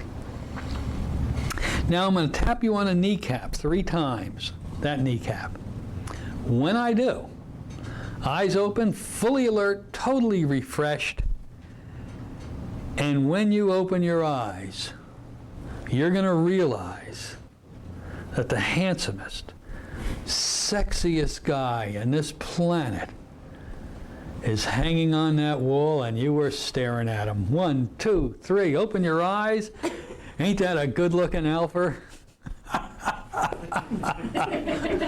That was fun, wasn't That it? was a lot of fun. Did you enjoy that? I did. Felt I good did. too, Yeah, didn't it? that was neat. Oh, look at that. That's a pretty good boo-boo, isn't it? Yeah, it's like a tooth mark. I didn't do that. I didn't bite her, did I? Dave bit you. All right, stay here a minute. Can I use you again? Yes. All right. Now, that's a great way to do hypnosis. That's a great eyes open, waking hypnosis technique. Now, what you can do with that, because she accepted the state so beautiful, well, let's not tell you, because we'll do it again, and then I want to show you something else that I think she'll really enjoy. So I don't want to say it ahead of time, because then she'll be waiting for it, and that's not a good thing. Okay, now, again, that's one type of a waking hypnosis induction. Let's try another one. Let's do a nonverbal waking hypnosis induction. Now, we all know how to do nonverbal inductions, but a nonverbal waking hypnosis induction is even easier. Nonverbal is the inductions of the future. Why? Well, there's nothing to memorize. You don't have to go to a professional sound studio to put them on audio tape. I'm bombing on these jokes, aren't I? Nonverbal on audio tape? Oh, never mind. Forget about it. I've been to Cleveland, so. Okay. Now, here's how I would work with this particular person. I'd say, are you ready to go into a nice state of hypnosis? All right. Now, I want you to just follow what I do, and do not close your eyes unless I ask you to. You got the idea? Just keep them open unless I ask you to close them, because I know you want to close them. I know that that feels good to close your eyes, but don't do it until I ask you to, okay? Okay. All right. So now we'll do this.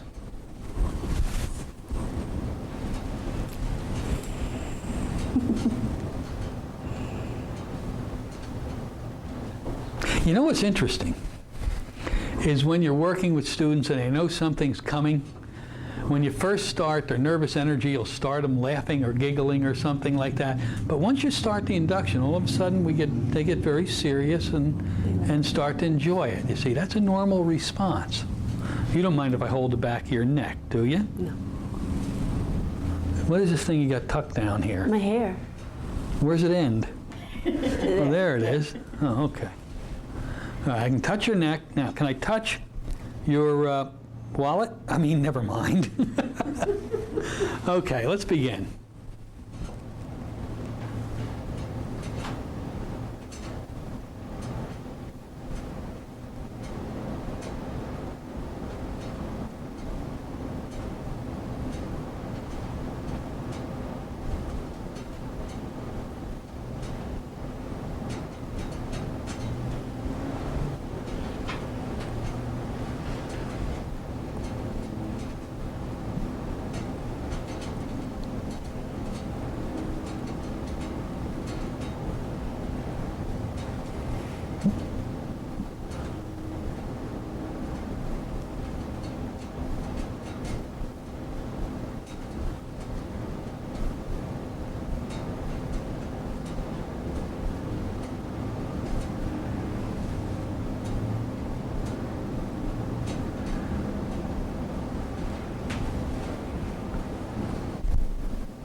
Continue to let yourself relax even more as I gently rock you back and forth.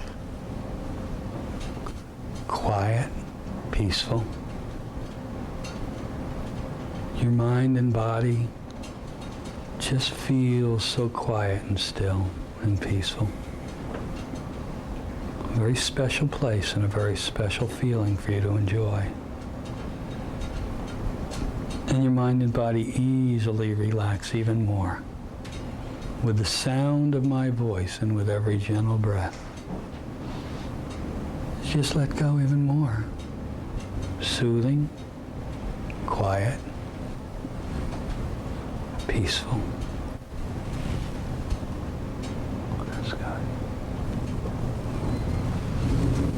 Once more, I'll be working on your arm. Nothing will affect or disturb you in any way. You're just aware I'm over here. It's a very comfortable feeling, very soft feeling.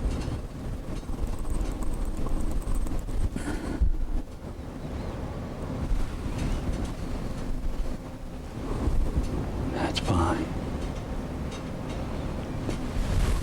Now as your eyes close down, your mind grows even more peaceful. Now you see, in this state that we achieved with the eyes open, you saw the passiveness, you saw the quiet, you saw the peacefulness involved here.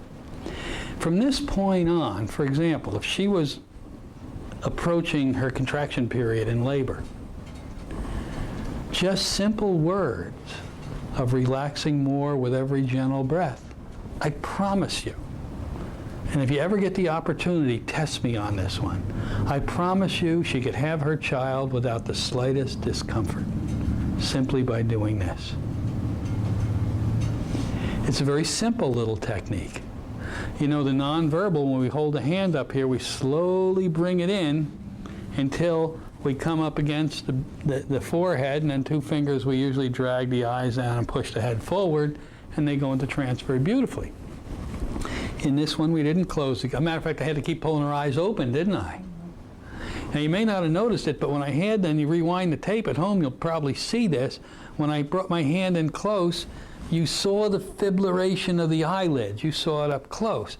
Now, if they were going into trance, the eyes would be closed, and then they'd be defibrillating all over the place. But because I told her no eyes closed, the fibrillation was there, although the eyes weren't closing, until finally she just closed them, you see, and then we had to yank them open again. So you can move your people around. You can get them to do whatever you want. I couldn't see her other eye. I was worried about sticking my finger in her eye. I was trying to feel for it without poking her eyeball out. But I could have looked around this way, but for camera purposes, this is my good side, you see, over here. I didn't want to destroy the illusion, you see. Isn't that great? Okay, you're doing great. At the count of 3, let those eyes open, fully alert. And the first guy you see is going to be the handsomest, the most gorgeous, stunningly erotic guy you have ever seen in your life. Here we go. 1, 2, 3. Open your eyes. What do you think? He's hairy. He's hairy.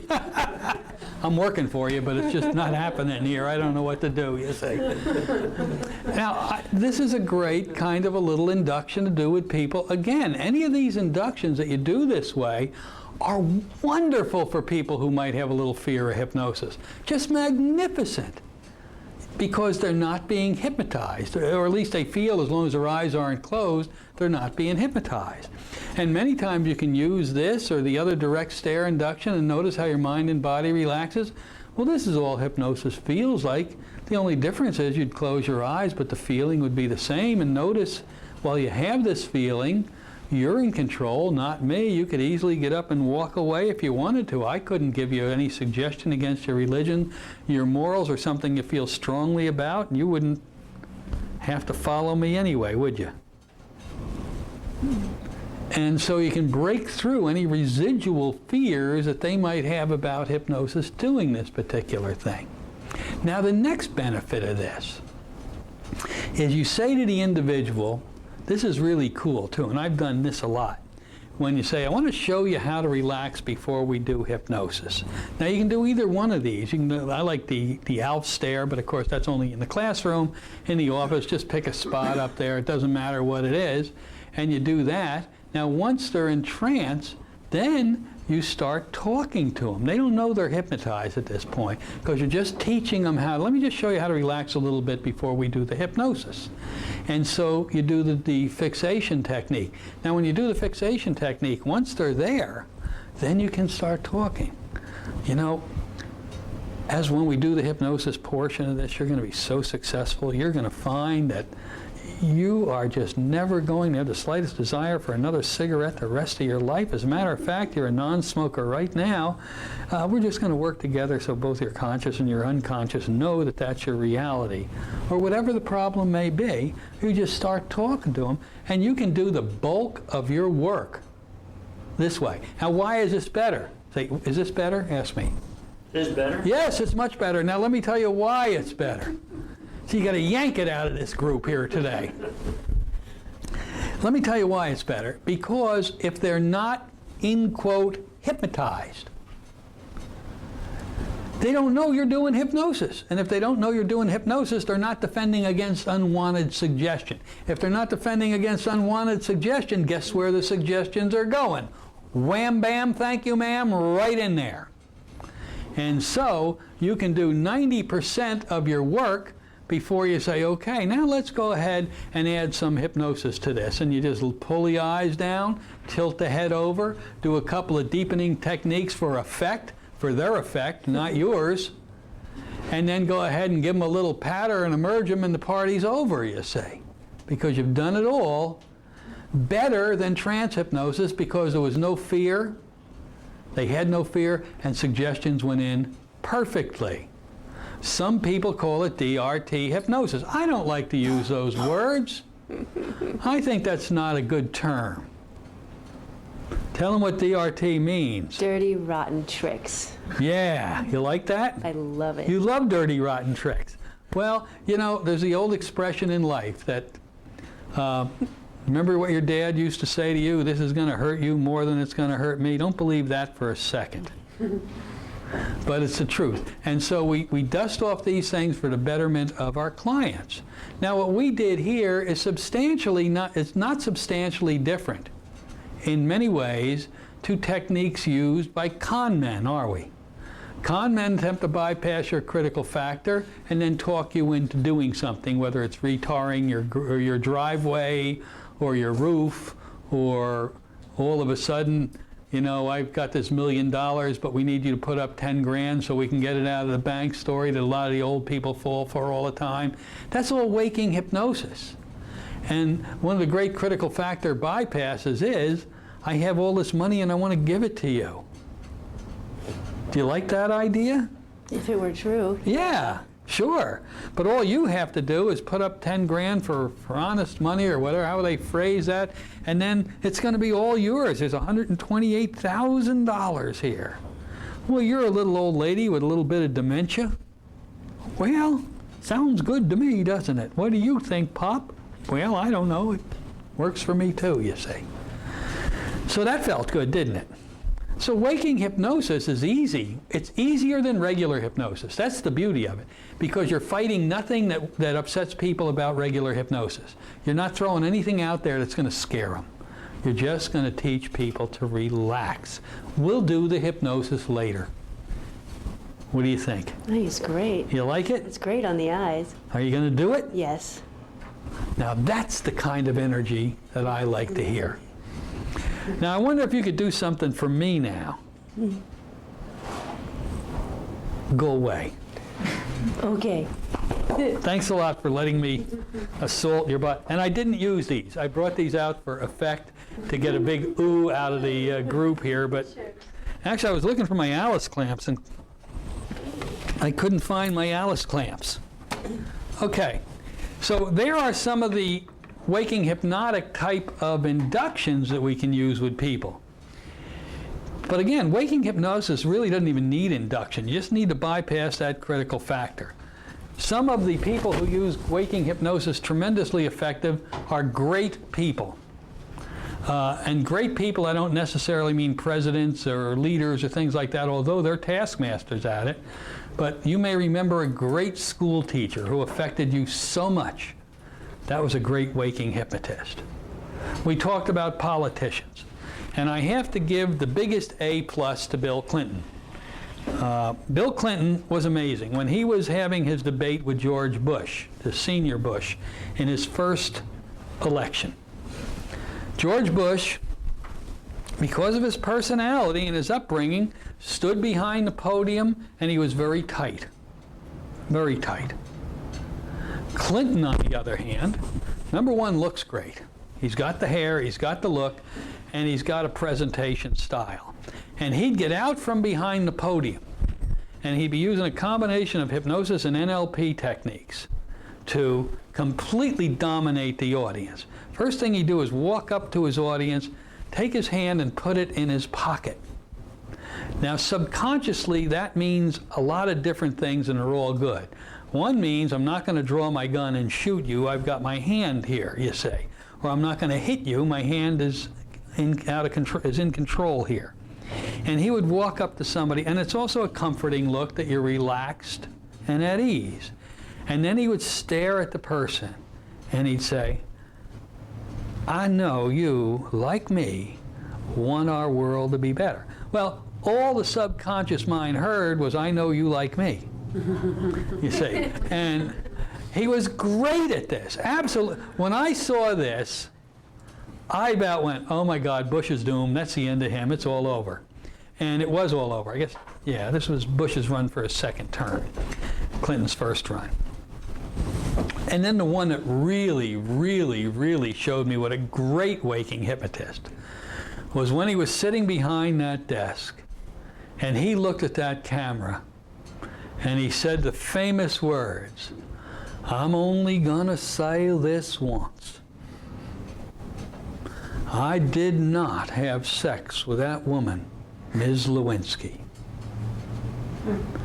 And as he was looking at the camera, which is the audience, he looked at that camera, he was sincere. I'm only going to say it once, the subliminal suggestion, because I don't have to do it anymore, because it's the truth. I did not have sex with that woman, Ms. Lewinsky. Well, I was sitting at the kitchen table when he said this. I started laughing so far in magnificent awe of his power that I fell out of the chair and chipped a tooth. He was magnificent, absolutely magnificent. And that's hard for a Republican to say. But you always got to give credit where credit is due. And he was the best of the best. Just like Roosevelt was a great waking hypnotist. Roosevelt, back during terrible times in this country, started using mass media. He was the first president to ever use it. And he had something called, most of you are not old enough to even know about this, called a fireside chat. Where in the evening he would sit and talk to you on the radio. And you'd sit by that big oak radio that was this high off the ground, and you'd hear Franklin Delano Roosevelt's soothing words telling you everything's going to be okay. And I'm taking care of you, basically. And he was the omnipresent father figure to everybody. And we felt so good after his talk. That's hypnosis. It's very powerful hypnosis. So hypnosis can be used for good or for bad. Now, another time that waking hypnosis is a very powerful technique and can be used. What time we got left on that, Scott? Okay. Well, as long as we got not that much time, let me use you again so I don't have to reprogram real quick. One of the great things we do is using hypnosis in a self-hypnosis technique. Let me go ahead and demonstrate what I mean. There's two types of self-hypnosis, standard and waking self-hypnosis. We teach waking self-hypnosis a lot, especially here. We're across the street from a college, because a person can put themselves into deep self-hypnosis, open their eyes, and what happens is their subconscious mind is totally 100% receptive to anything said to them or anything they read. So they can sit in class with this stare on their face, doesn't act like anything's going on up there, but everything's going in, and when it comes time to take the exam, they just put themselves back in that state and everything comes out. They may not remember a thing when they're in their normal conscious state, but they don't care. The kids say it gives them more time for beer drinking. That's not why we developed the technique, but what the heck? We try to help. Let's show you how to do this. Take a long deep breath, fill up your lungs and hold it. Now exhale and sleep. Let go every muscle, nerve, and fiber in your body. Just let your mind drift back to the memory of the deepest you have ever been when you were in hypnosis. And just place yourself there again.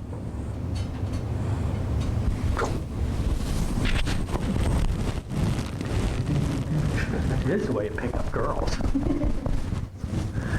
Now, she must have been in a very deep place at one time because she's placed herself back there again. You can remember now, when my wife comes back, that the makeup on my jacket is not from anything indecent, immoral, or fattening. Okay. Now listen very carefully to me.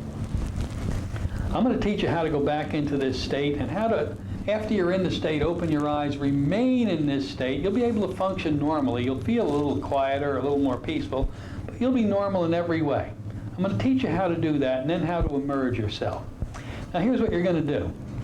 In a moment I'll emerge you. When I tell you, I want you to go back into that very deep state of self-hypnosis.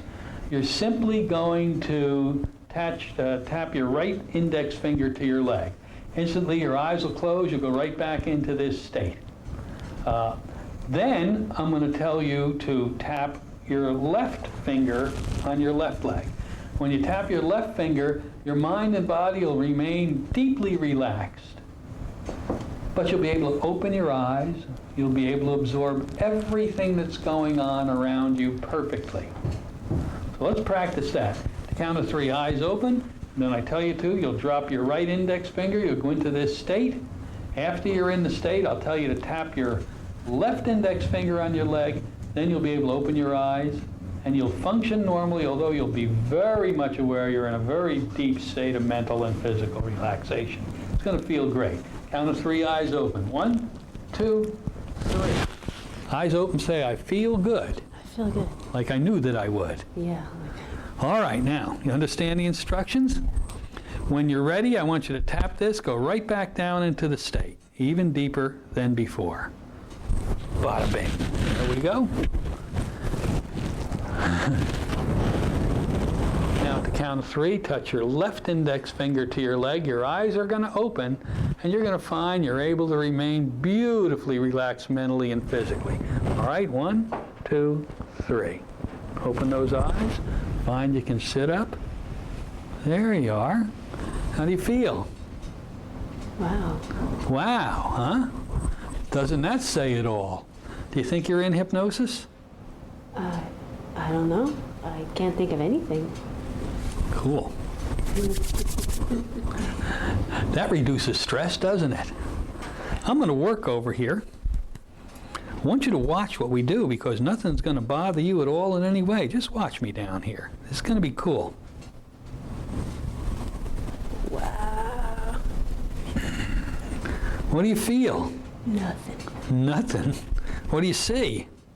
Major marks. Major gouge, huh? Yeah. Sure. That's pretty cool. You think something's going on maybe that's not completely the way it normally is? I guess. So now they take their exam or whatever in this particular state, or maybe they'd like to get a tooth pulled or something like that, and they can just go ahead and give themselves the suggestion that that can happen, and there's no problem. Now, we can't leave her like this, though. Well, I guess we could, but that's, that's not what you do. So what I'm going to have you do now is emerge yourself from this state. When you're ready to emerge yourself, you'll just make that decision.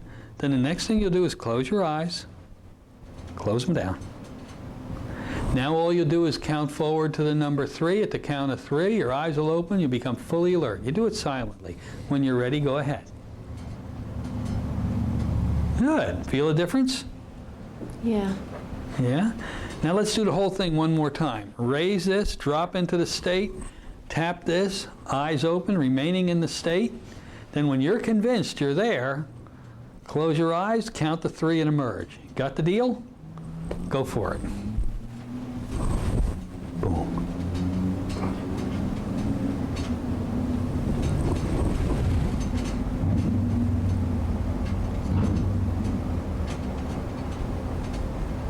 How was that? Wow.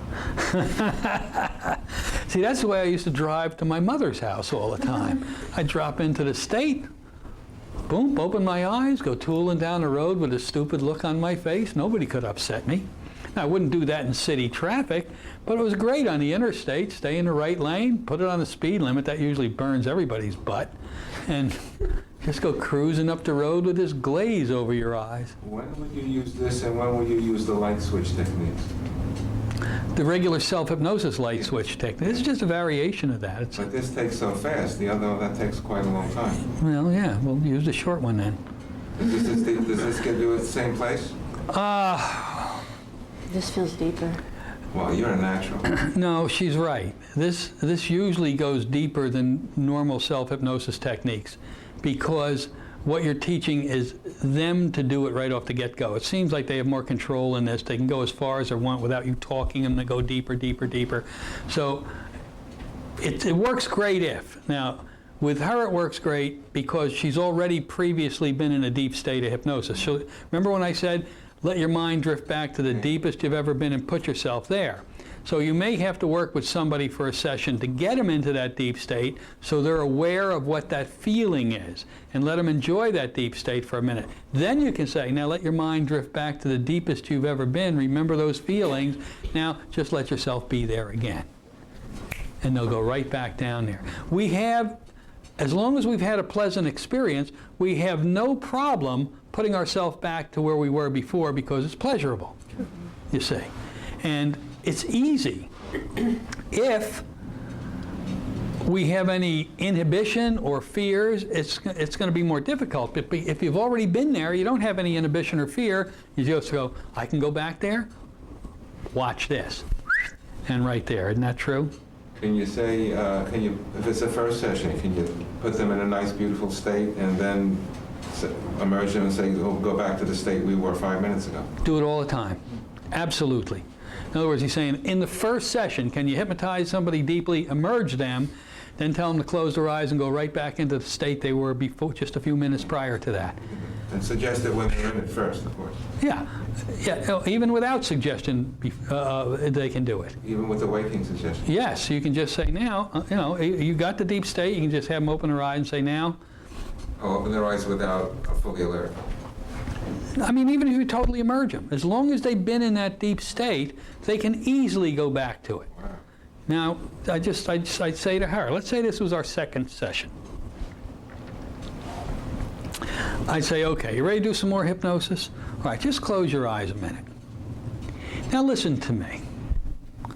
The last time we worked together, you remember how wonderful it felt when you were in that very deep state of mental and physical relaxation, where everything felt so good. And you know, it's so easy to be there again. All you have to do is want to be there, and watch how easy you can put yourself there again right now.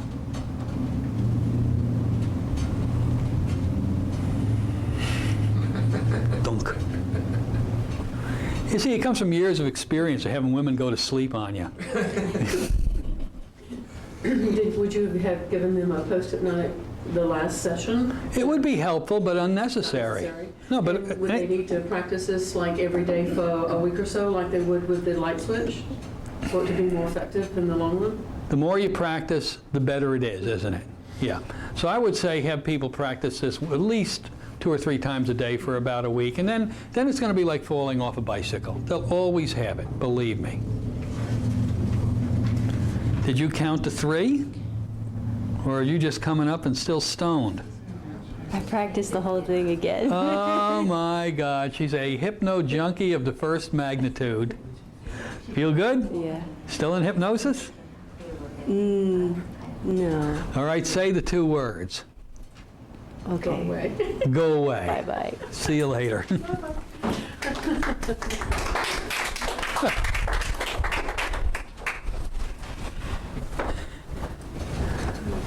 People are hypnotizing you all over the place. Evangelists are great at it. The TV evangelists are the greatest waking hypnosis inductors of anybody I've seen. They hypnotize a whole flock. You'll see them sitting there with glazed eyes. They're wonderful. Benny Hinn, Jimmy Swaggart, these people are great at it. If you ever get a chance to go see an evangelist, irrespective of your religion, go to it if you can. You will see a magnificent demonstration of waking hypnosis. Be careful it doesn't suck you up. It's so powerful that frequently it can. So defend against that. There is no way not to hypnotize people. It's so easy. It's just looking at somebody, having confidence in your voice, telling them what you want them to do, and then as long as they want to do it, they're going to do it. It's that simple. So don't be afraid of waking hypnosis. It should be an integral part of your whole day, of every day. You should be hypnotizing somebody in some way using a waking hypnotic technique. Even when you're, like I'll go to a mall with Shirley and I'll see a woman who's in her 40s or 50s who looks great. Well, when you're in 40s and 50s, it takes work. It just doesn't come naturally like when you're a teeny bopper, does it? You got to work at it. I'll walk up to the woman and I'll say, "Excuse me a minute. I'm here with my wife and my kids, but I just have to tell you, you look terrific. You really look great." And walk away. Do you know what you've just done to that person? The rest of their day, they're floating on a cloud. So this is what we need to do. And it comes, remember the rule of tenfold. Every time you give something out, good or bad, it's going to come back tenfold. Whether it's anger, hate, or love, or compliments, it's going to come back tenfold. And it's all waking hypnosis. Okay, we're going to shut down the waking hypnosis class now. And I leave you with a desire to see you go out and give me some great waking hypnosis stories. See if you can hypnotize the server at your restaurant, or your dry cleaner, or say to the dry cleaner, look him in the eyes and say, "I just got to tell you, I have never seen anybody clean clothes like this before. You are magnificent. You must work so hard on this, and I want to tell you just how much I really appreciate the wonderful job you do for me." My God, from that time on, when you walk in that door, you own that place. So go waking hypnotize everybody. Have fun. Thanks for being here. See you around the next time.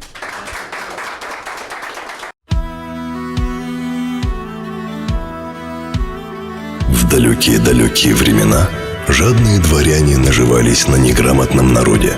Хорошо, что у них был знакомый в Шервуде. И сейчас, спустя века, узнать, как пополнять свои кошельки, а не чужие, помогает Sherwood.biz. Он может превратить тунеядца во фрилансера, любителя в настоящего профи, помочь безыдейному стать гением. Хочешь привлечь клиентов в свое дело, научиться программированию или анимации, а может выучить чужеземные языки? Получить знания, чтобы заработать, тебе поможет Sherwood.biz. Заходи, узнавай, учись. И позвольте мне сказать вам кое-что еще. Нет стремления более естественного, чем стремление к знанию.